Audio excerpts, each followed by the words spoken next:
Hey there, I'm Kristen with The Wayward Home, and today we're talking about how to get internet on the road. And I have the best people to talk about this here, Cherie and Chris with Mobile Internet Resource Center and Technomadia. So thanks so much for joining you guys. I'm really happy you're here. Tell us a little bit first about your living setup. I know you have a couple of tiny homes.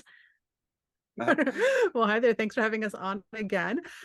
So we have been full-time nomads since 2006. It's a long time now. Going on Yeah. 17 years Yeah. now, and working remotely the entire time and dependent on mobile internet. I was a software developer when I met Chris, And and I was a Silicon Valley mobile internet geek. So it was traveling solo in a tiny, tiny little travel trailer way back then.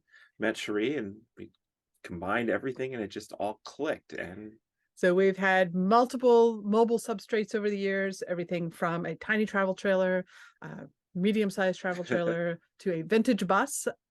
which we still have. We still have the vintage bus. We are currently on a boat. We're currently anchored and floating in the middle of a lake in Florida. And we also do have a van. We have a Travado that we travel with. We keep the bus on the West Coast. We usually cruise in the boat on the East Coast, and we use a van to get between the two. Yeah. Last year we did like 3.5 months in the van, all the way up to Canada and all around, and absolutely love van life. Very cool. And you guys created a business surrounding how to get internet on the road without a traditional house. Tell me how your business started and has evolved since then. So we started blogging at Technomadia. We were both bloggers when we met personally, and we just started this blog randomly when we hit the road. And we're just sharing about our adventures and working remotely. And we started to notice people other than our parents were following along. And there were not a lot of other younger working on the road nomadic types back then, particularly sharing on early social media, and we were really early on YouTube. And so many people kept asking us, well, how do you do this? How are you doing internet? How are you getting connected to work? And eventually, at one point, Cherie's like, "I'm just gonna write it all down and write a book about it to try and get it out of my answer everybody's questions." And then we're still working full time. I was doing software development. We started getting into app development. We worked with the escapers and help them help the escapees launch escapers. And we launched our village. We did so many things. And through all of that, people said, "Well, why don't you charge people to help them?" Like, no one's gonna pay us to talk about Verizon, to tell get Verizon or get AT&T or now Starlink. And sure enough, our followers were right. We were wrong. And then we did start through an Indiegogo campaign back in 2014, a campaign to fund us rewriting the book, number one, because apparently mobile internet changes very often, and a book is a bad idea because every year it's completely different. Every month we could write a new book. And so we started the Mobile Internet Resource Center, and it's all member funded. We don't do sponsorships. We're not paid advertising dollars, and we're not selling stuff. So instead, it's kind of like the Consumer Reports of mobile internet. So we are all independent. We can be unbiased. We don't have allegiance to anybody, so except to our members and helping them find their right solution. And because our members fund us, we're able to give a huge amount of stuff away for free to our non-members just to help the community in general. So there's a lot of great stuff there as well. Cool. And I think what's so great about you guys is that you actually test so many of these products instead of just, randomly reviewing them. You're actually using them, right? That's your process. Yes. Well, yeah. So we have a team now. There's a total of 8 of us that run the resource center, and all of us are full-time or part-time or full-time travelers. And we depend on this for our own social networking, for our entertainment. And of course, we all have to be online to do our jobs. So we all depend on it. So we're all using a variety of the gear that we talk about and giving our members hands-on reports. And then in our community area, our members are able to share what's working for them, what's not working for them, what problems they're encountering. And we also, because we've built up such a reputation of this, is all the companies are now know us, and they come to us with like, hey, this is what we're thinking of doing, or here's the direction we're headed, or here's the first prototype of something new, so you can check it out. So we end up with this kind of like two-way channel where we get kind of inside feedback from the companies, and we can help steer them, saying this is what the community really needs. No, that feature's not needed. Focus on this. This is what people want. Yep. I love that. That's so helpful to nomads everywhere to have like a liaison talking to these companies, because I think they don't understand how we use internet. And I think that's really cool. No, sometimes they do not. So there's so many options out there. It's overwhelming. I work remotely. Sometimes I don't know what to use. I know you probably have a lot of recommendations, but like, where can somebody start with their internet research for van life? So we do have a getting started guide over the Mobile Internet Resource Center. It's free, rvmobileinternet.com/getting-started. There's an overview video there that goes over the basics of using Wi-Fi at like a campground or maybe a coffee shop that you might stop at, to using your cell phone using a hotspot off of your cell phone, or even surfing things on your thing, using a mobile hotspot device, going up to a more enterprise, a cellular embedded router that you might be able to use other inputs from. So maybe connecting it to a hotspot device as well. And of course, Things the like one Starlink. everyone's talking about is Starlink. So we personally use a combination of them all. We love having the flexibility and the redundancy, because in any one location, no one of those options is going to work best. Yeah. And that one of the most important things for anybody getting started is really understanding what their needs are and their tolerance for our complexity, because people who are geeks or who enjoy this sort of stuff can go completely to crazy town, overkill, having 7 or 8 connections going at once. And actually, I think we might have 5 going right now. But not everybody needs to go into super complex places depending on what their actual goals are. So understanding what you really need before diving in and throwing lots of money at it is very, Right. very important. So the solution for someone who's working full time and doing a lot of interactive video sessions like this is going to be very different. This requires a lot of bandwidth. It requires a redundant, reliable solution for us to not have dropouts and cutouts. But someone who maybe for their job just needs to check email, maybe answer some things, and maybe draft a document or do some photo editing on their computer and then upload it in batches, that's a very different solution. Someone who just needs to do Netflix in the evening or Hulu in the evening is a very different solution than someone who is maybe going out into the middle of nowhere and needing to do very high bandwidth things. Yeah, So there's like people who are teaching video classes or who are doing telehealth and stuff. That's really critical. You can't have dropouts while you're in the middle of teaching a 400-person class or you're consulting somebody about their cancer treatment. So, that's very, very different than a lot of other people who are like, well, yeah, I have to do a Zoom once a week and I'm just passive. I'm watching it. I'm not the presenter. So it's very, very important to start with understanding what your needs are. And if you go on YouTube or blogs or other things, you read about someone else's solution, take into mind what they need and then take into account what you need. Yes. That's, such good advice. And I'm wondering, for people who do a lot of video calls like this, how do you build that redundant system? Is that with that router that you showed a minute ago? Right. So like Pepwave in particular, their routers are very, very nice, but they're also kind of a nice, decent value. But they're known for their SpeedFusion technology that lets you combine multiple connections together and treat them as one. So, like Starlink is really wonderful, but if the satellite passes behind a tree, you will have a dropout, or if there's obstructions on the horizon, there will be frequent little dropouts. So having something that balances Starlink with cellular becomes very important. So having something that is using SpeedFusion to combine 2 or 3 or 4 connections suddenly ups your reliability a whole lot. So right now we are broadcasting over Starlink, as well as Verizon, AT&T, T-Mobile, and we're also using Dish Network, which is the newest 4th carrier. Yes. We're bringing it all together on a Peplink router that has them all bonded together. So if any one of those has a dropout during this call, the others are right there to take over. So it should be seamless. That's incredible. And you guys do have some of the best internet of any of these interviews I've done, and that is why. So that's fantastic. So a lot of people know about or have heard of Starlink. I do want to talk about that, but you just mentioned Dish, which I'm unaware of. What are they doing now that they're probably freaking out over Starlink? So what are they doing? Well, and actually, I mean, the cellular carriers aren't super freaking out over Starlink because they're really complementary technologies in a lot of ways. So Starlink is great when you're out in the middle of nowhere, away from major towns and cities. Right now, they have capacity issues. One satellite going overhead could only serve so many people at a time. So when you get to a place that's a metro area, those areas, or a desert, there's a lot of people wanting to boondock with Starlink.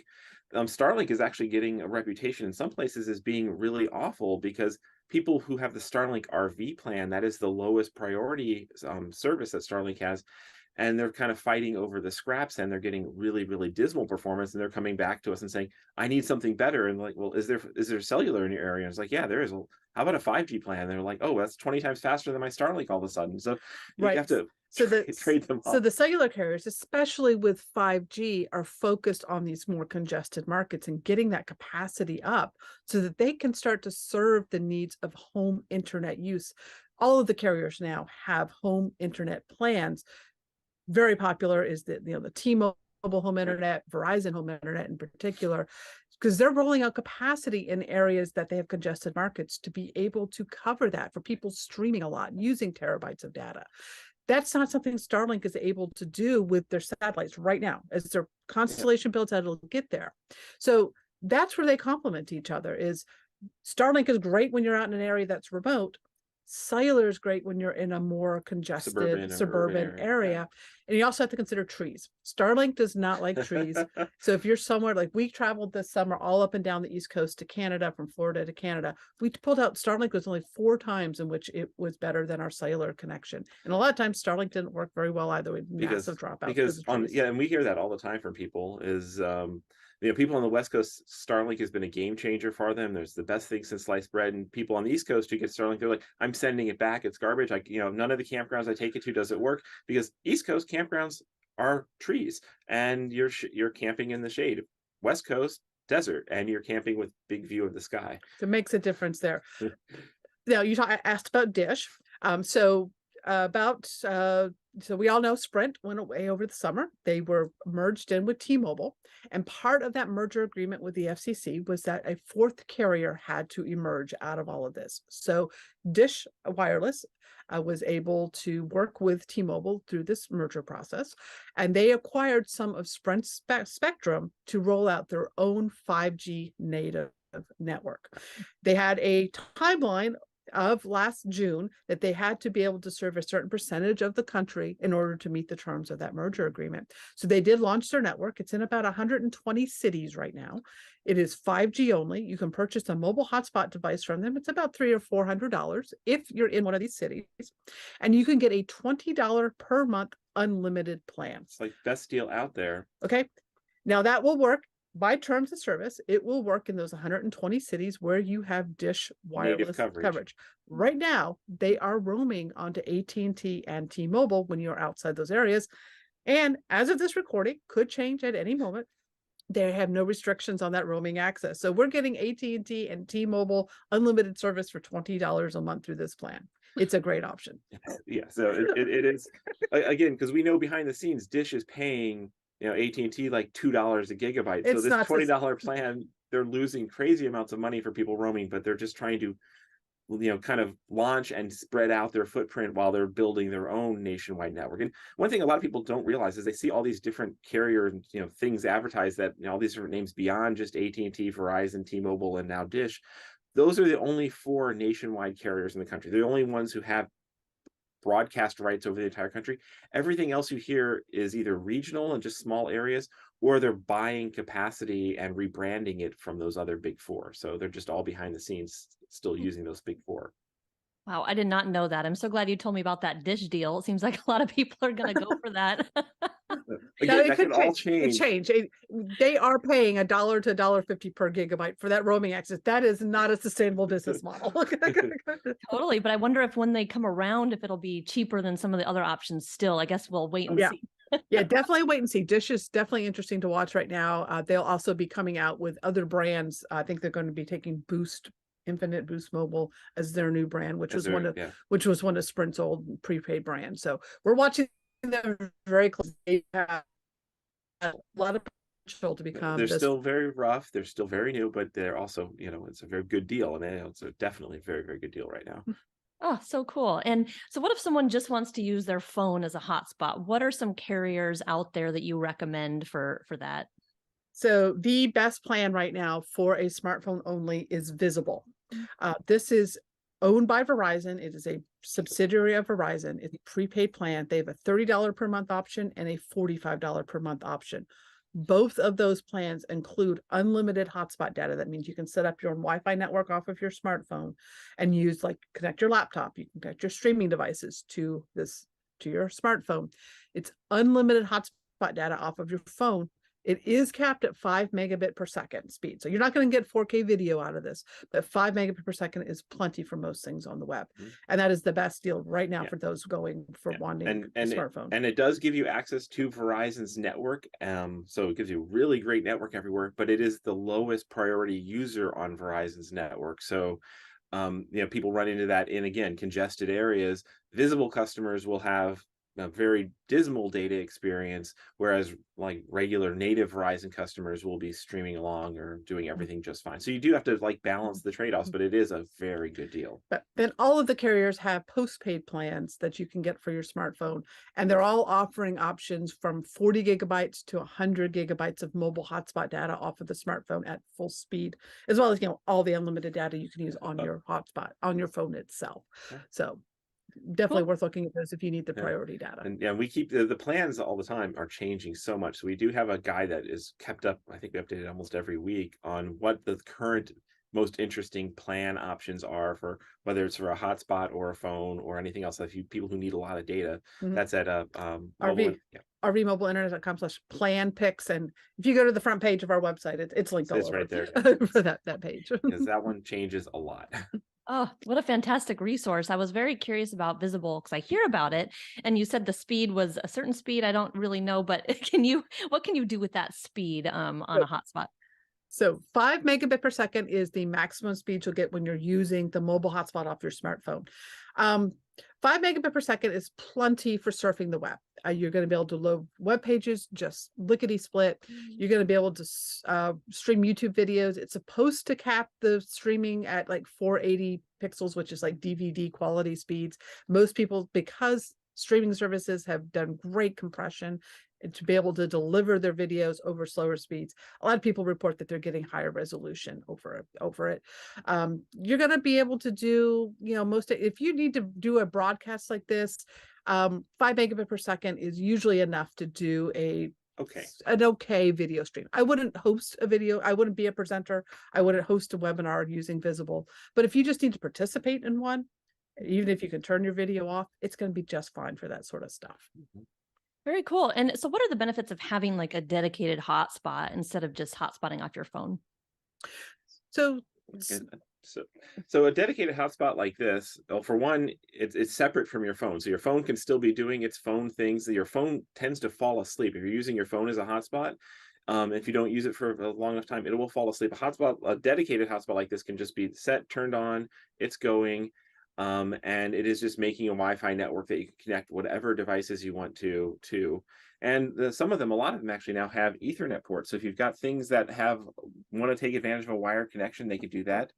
Like it could plug right into a router, even a home router. It doesn't even have to be a special mobile router. So it gives you a lot of flexibility there. They tend to perform pretty well compared to a phone because they're bigger. They have bigger physical antennas inside of them. Some of the hotspots, actually, this one has little antenna ports. So you can even hook up an outside external antenna or one that will suction cup into the window of your van. So that's actually very popular. The Netgear's a little MIMO antenna that can hook up to this. I mean, the biggest thing, is smartphones aren't designed for full-time hotspot usage. They can run down the batteries pretty quickly. What happens if we're using this as our hotspot here and I decide to go for a walk? Well, he's just lost his internet.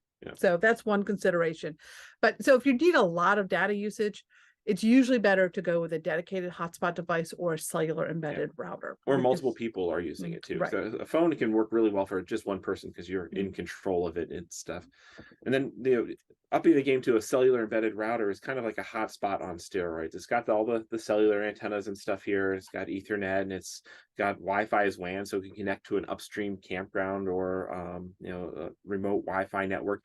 And the nice thing about a cellular connected router is that you have all your devices just connect to the router, and then you tell the router what upstream connections you want to do. So if you've got a lot of Wi-Fi things in your household, in your van or whatnot, some people we know have even their light bulbs are on Wi-Fi and stuff. You don't want to keep having to change how they're connected. You just tell them all, go to the router, tell the router how to connect. The router might be connecting to this. It might be using its own cellular connection. It might be using Ethernet to Starlink. And then this is just kind of like your central conductor hub. Wow, that's all so interesting. I love it because some people write to me and they're like, I am required to be an Ethernet for my job or they won't let me work remotely. So that would help solve their problem. It can. You need to really understand what the employer is meaning by a wired connection. Some of them are very specific. No, you cannot use cellular, you cannot use satellite, you cannot use Wi-Fi as your connection. You need to be a hardwired All the way cable up the stream. or DSL connection. Some, they just want the computer not connected to Wi-Fi, and that is fine because then you can just run an Ethernet cable out of your hotspot device or your router, and you've solved that. And then they don't care what is actually providing the internet connection Right. to the router. And it could sometimes be just a don't ask, don't tell thing. It's like, oh yeah, I've got an Ethernet cable, and it's upstream. It still might be Mhm. Wi-Fi or cellular, but there's an Ethernet cable. What are the benefits of actually plugging into that in the router instead of just using the Wi-Fi? So Wi-Fi is a wireless technology and it's short range, and there's a lot of Wi-Fi noise around it. It's an unregulated spectrum. So when you're in a campground, especially, you might have a lot of people that have a lot of Wi-Fi devices, but they have Yeah. a router, you have the campground's Wi-Fi network and things like If that. you ever click on the little Wi-Fi icon and pull scan for networks, and you see it goes like an entire page of different Wi-Fi networks there, that's like a crowded bar, and all those people are talking at the same time. And it's really hard to communicate when you've got 50 networks all sharing the same, basically same room. So what that means is your device, maybe your laptop, and your router or hotspot device are having a hard time negotiating a conversation. And that can result in slower speeds. It can result in dropouts. So having an Ethernet cable between your device and your router or your internet source gets around that. So it's the fastest connection that you're going to get. Yep. And you're going to be able to optimize whatever that backhaul is for your internet connection. Cool. And before, you guys brought up something super interesting that people don't think about is where you put your hotspot or your phone in your van to get the best signal. If you could tell me a little about that. Vans are made of metal, and metal Yes. and signal does not go hand in hand. Yes, unlike our other RVing friends, or we're in a boat that's made of fiberglass. Fans are made of metal. They block signal, which means you want, if you don't have external antennas hooked up to your devices, have your smartphone, have your hotspot device near windows. You know, get them in the front dashboard, get them on the side mirror. Don't melt them though. Don't melt them. Don't put them in the sun. That's bad too. But what we do is we keep a soap dish, a Oh. little suction cup soap dish that you can, buy in the department store, like go to Target, go to Amazon, and we put that in the window, and we set our smartphone or our hotspot device in the window to keep it as unobstructed as possible. And you can do your own little speed test of just, it can be amazing the difference of sitting on the van's table with something that's just below the metal line versus just 2 feet away, but sitting in the window. It can be a 10x difference in performance if you just run the speed test apps. But the best reason for going with a router, these are the antenna ports on here. You can get antennas that you put on the roof and you just screw into here. That gets around the issue all the time. You don't have to worry about what direction you're parked in. You always have an antenna on the roof of the van, Wait. outside of all that metal blocks, and then you're getting the best signal inside your van. Very cool. And speaking of antennas, what's your opinion about the WeBoost system? Oh, cell boosters. Yeah, Yes. so WeBoost is not an antenna, so you can use it, but it's not the type that you would plug into a router. A WeBoost or other cellular booster setup is basically taking a single antenna. You notice that this one has, well, one of them is Wi-Fi, one of them Yeah, GPS. 4 of those are cellular So antennas. this one single modem has 4 antennas that feed it. It's working off a technology called MIMO. That's multiple in, multiple out. Basically, it means it has 4 ears. And when you gotta experiment, listen to some music right now, or turn on this podcast, cover one ear. What happens? That's- Your sound and your brain is only hearing that's- one signal. You unplug your ear, you're hearing with 2 ears. Same thing happens with signals. And a cellular booster, what's happening is it's taking one voice. So basically you're plugging your ear and you're putting a megaphone into the other ear, which is also it's rebroadcasting any other sound that's around. So any other noise. Sometimes if you're very far away from the cellular tower, that amplification can actually be your best option. It's great also for upload 'cause capacity. megaphoning you back to the tower. Right, because the transmitter in a small device like a smartphone isn't nearly as strong as what's on the cellular tower transmitting back. So putting a megaphone back is great. So it can really help with upload speeds. If you're doing a broadcast, have large upload files, a cellular booster can help with that. Yeah, but the real core thing is like a cellular booster is just one funnel. It's one antenna, one amplifier, one everything like that. And they were useful back in the old 2G and early 3G days, but now all 4G devices and 5G devices use either 2 or 4 antennas. All 5G devices are 4 antennas. So you turn on a cell booster and you're forcing all the signal through that one single antenna. The 5G devices are basically being hobbled. They'll be running at a much slower speed. So the cell booster might help you make a voice phone call. They might help you get a little lick of signal in a remote area, but oftentimes for data, if data is your focus, a cell booster will actually slow you down when you turn it on. So number one tip for cell boosters, could be useful to have in your van.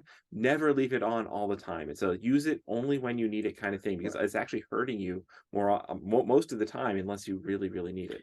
We used to say 80% of the time having external antenna directly attached to your router or your hotspot device was going to give you the best cellular performance over a booster. Now I'd say 90% of the time as 5G has come on. There are some cases we'll get to a campground, we're really remote. The antennas alone are not doing enough. We turn on the cell booster and we can get enough signal out of that one single antenna coming through to get online and check what we need to do, or no one else around us can get online. So there are times when it makes sense. We keep one in our toy box. We keep one around, but we don't.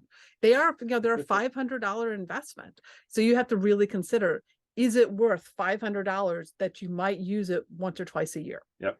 Yeah, so true. And so with the antenna, do you drill a hole in your van's roof, or how do you use that antenna?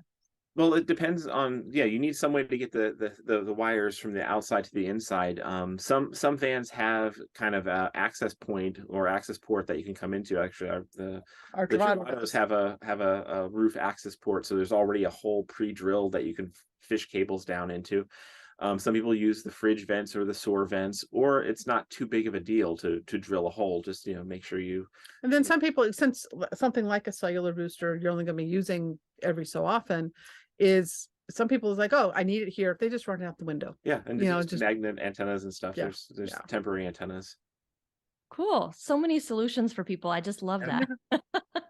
Great. I'm trying to think, is there anything we missed in this? I ran out of questions, but if there's something we missed, I'd love to hear it. So we probably should start talk about Starlink. I bet a lot of people are curious about Starlink. There's the new Starlink in motion version now. Right. So there's 2 Starlink dishes that are out right now. You've got the original one, which is the one that's just on the stand that you see a lot of people. Maybe they put it on a pole. That's the standard. They call it standard now. That one you can get with 2 different data plans. You can get it with the residential plan, which is meant for a fixed location, and then you can add portability to it, and you can move your address around as you travel. That one gets you priority access when you're at your residential address or your service address. When you're not at your service address, you get what they call basic service, and that is the same service if you go direct with the RV plan.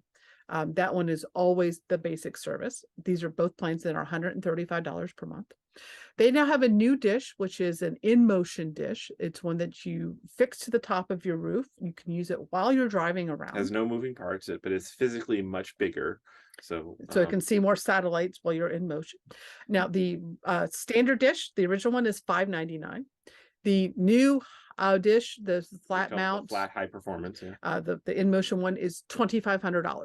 That's a big price jump. So Starlink is, they've got a beautiful photo of a van with the Starlink dish on it. We've put it on our van. We have tested it in our van in motion. It's great, but the biggest problem, well, there's several problems with that high performance dish, is number one, the only plan you can get with it is the RV plan, which gives you no priority access. So you're always going to be depriorities over. So in congested markets, you're going to get much slower speeds. We saw that with our residential dish versus the high performance dish. We're going to get slower speeds. And another catch of it is because you typically would permanently mount it on the top of a van. It doesn't really design to be moved around. It's again very subject to where you park and the trees around it and stuff. Because even though it can see a broader view of the sky, it's still it can't see through trees. It can't see through obstructions. Whereas the Starlink standard comes with a 75-foot cable, and you can get even a longer 150-foot cable, and you can uncoil that and put the little the little tripod stand way out in the far side of your campground, and where it can have a better view of the sky. Or hoist it up a pole. We keep Yeah. a pole in our van to hoist it up. So that's much more flexible, but it's not really designed for in motion use. Then the other issue with both of them is power usage. The standard dish, the smaller one, that one's going to burn about 40 to 60 watts of power. There's a lot for It's a lot. the I mean, solar powers that you have we're in a talking van. refrigerator size use.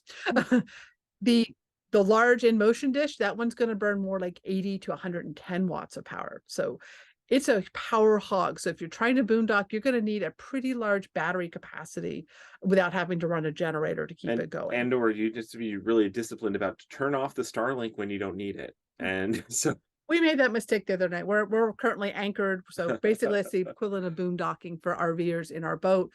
The other night, we totally forgot. We had a glass or two of wine in the evening, and we totally forgot to turn down Starlink overnight. And we woke up in the morning to the low battery alarm. And we have a massive lithium battery. We have solar on this boat. Yeah, but it was a cloudy day. We hadn't charged up, and it was like, oh darn, yeah, we forgot to turn off Starlink, and drained our battery. Okay. No one was using it overnight. I mean, I'm pretty sure our cat was not streaming YouTube videos overnight watching it. It's definitely a consideration. It uses a lot more power than cellular. So it's again one of those reasons where it's a great thing. We love having Starlink. We use it all the time, but it is not the be all end all. We still use our cellular and have all these other things and just combine them in good ways. Yeah, I wanted to ask, do you think it's maybe not quite the right time to purchase that high, in motion, very expensive dish until they get it on the residential or other faster plans? I personally would love to see them offer an ability for anyone on an RV plan or in motion, a mobile plan, to be able to purchase or upgrade to priority data when it's available in the area they're at. And this is SpaceX we're talking about, so things change at a moment's notice, sometimes at a tweet's notice. So the anything to do with Starlink and SpaceX, check our latest guide. Keep it up to date at mobileinternetinfo.com/Starlink, and you can go over there and stuff, because this stuff is changing very frequently, and the plans might be different, the hardware might be different, the other things could be changing around by the time this airs. So keep close. Yeah, I'm glad that you guys keep such a close eye on all this stuff for us. It's very helpful. And you have your website and your YouTube channel where you track all these changes. So that's fantastic. Yeah. Great. I don't know if there's any more about Starlink that you guys have not covered yet. That was a great overview, but yeah. Let me see what else. Yeah. Anything else that we should talk about? I don't know. It's an exciting time for connectivity. I mean, between 5G networks are starting to get really interesting and good. We're starting to see more generous data plans. It's unlimited, fully good unlimited is still a little hard to come by in some ways. But between that and satellite, and there's some new stuff on the horizon, it's a good time to stay connected. It's a great time to stay connected. And I know something that those attending the summit will probably have questions about is third-party resellers. You probably see a lot of advertising for companies like Nomad Internet, Mobile Must Have has them. We work with Mobile Must Have with the gear. There's Bix Wireless and all these other third-party resellers. And basically, these are companies that have somehow acquired data plans from the carriers. Sometimes they are legit or more legit than others, and sometimes they are not. They might be like tablet plans in the background that they're using, or they found a way to get a plan to work on the carriers. And our general advice for these plans is they are great. Until they're not. They work until they don't. We have never seen one of these plans last for much more than a couple years, sometimes a month. The carriers usually will shut them down, regardless of how legit or non-legit they are. The reseller is not in control. The carrier is, and the carrier is the one who can say, oh, I am no longer honoring this plan, and they shut it down sometimes without warning.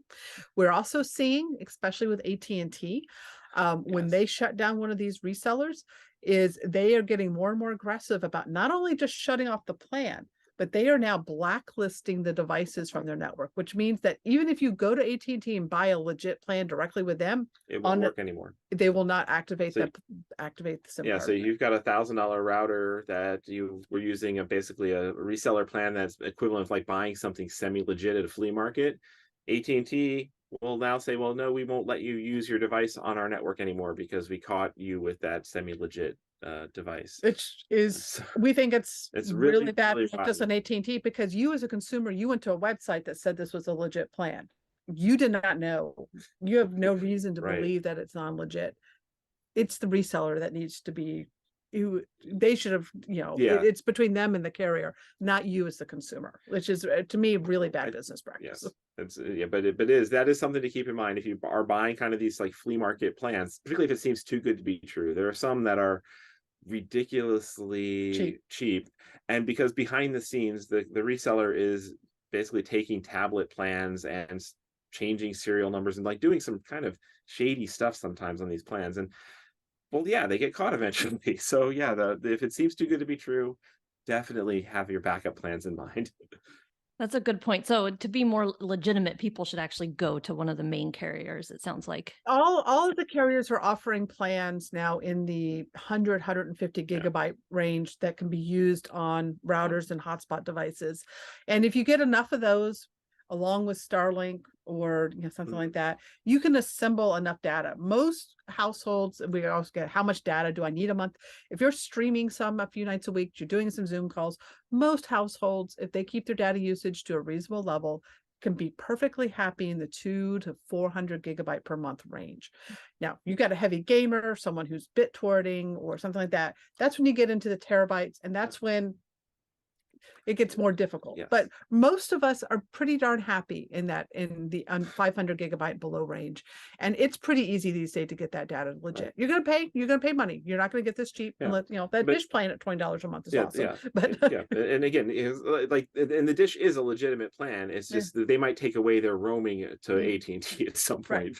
But yes. there are ways to get it, and that's what go check our top pick data plans. There are options out there to assemble your setup, and you just need to pay attention to what data plans work on what types of devices. Some are like set to a specific device. You have to use the device the carrier sends you or the reseller sends you.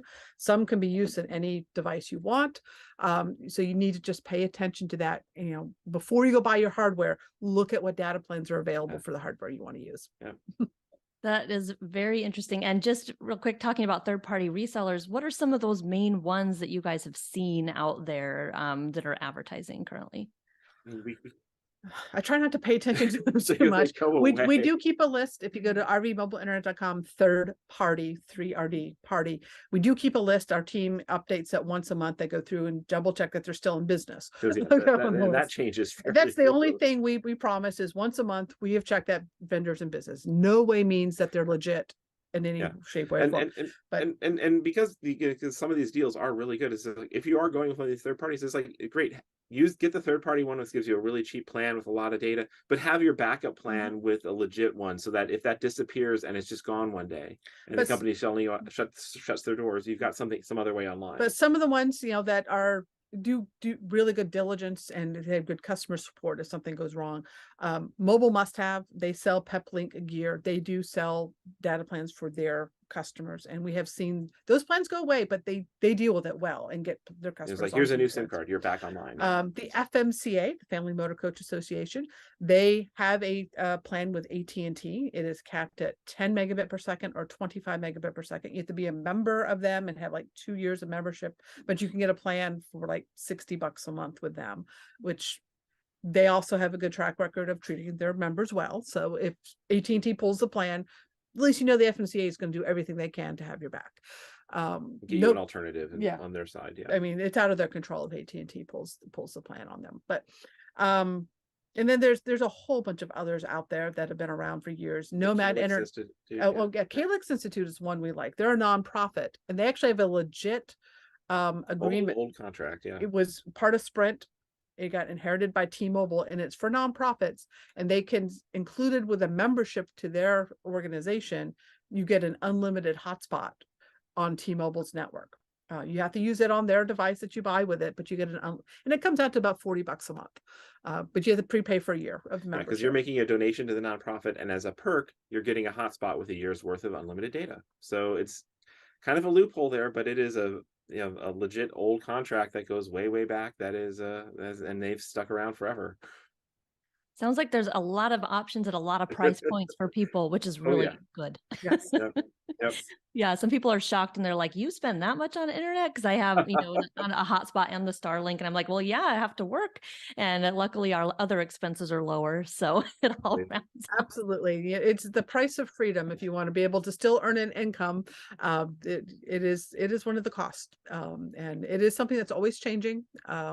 That's why after 8 years of tracking this, Still have. we're still working. It's because these options are changing all the time. The technology is advancing. The options that are available today, they'll all change in a month or two. And, that's why we're here. We're tracking them. We do have a free newsletter that you can sign up for, where you get monthly updates on everything we've covered. Check our YouTube channel out, the Mobile Internet Resource Center. We put out a video for most of our news stories there. If you prefer video to writing, all of our news articles are always free for everyone to read. Our members then get more in-depth educational guide. They get advanced alerts if we get a heads up that This something's plan's going about to away. go away. Get it now. Like type we're stuff. tracking one of our topic plans. It's going away this evening, actually. And our members have had about 2 weeks of notice on it. But we don't cover things until they're confirmed in public. But our members do get alerts when we get tips. And then, they get also interactive guidance. So if people have questions about their own setup and want guidance and advice from our team about what they should do, that's what we do in our member forums. In fact, this evening we're doing a member webinar. We do webinars with our members, do interactive Q&As. So that's all included with the membership. And we are including a discount for attendees of this summit if they would like to join the membership as well. Fantastic. You guys are definitely the go-tos for anything mobile internet, and you have a great website and a YouTube channel. So hopefully people will go there and learn all they can, because it's freedom, like you said. Like there's nothing better. Price of freedom. Yes. Cool. Well, thank you so much for coming on the summit. I'm sure people will find this very helpful. So I really appreciate it.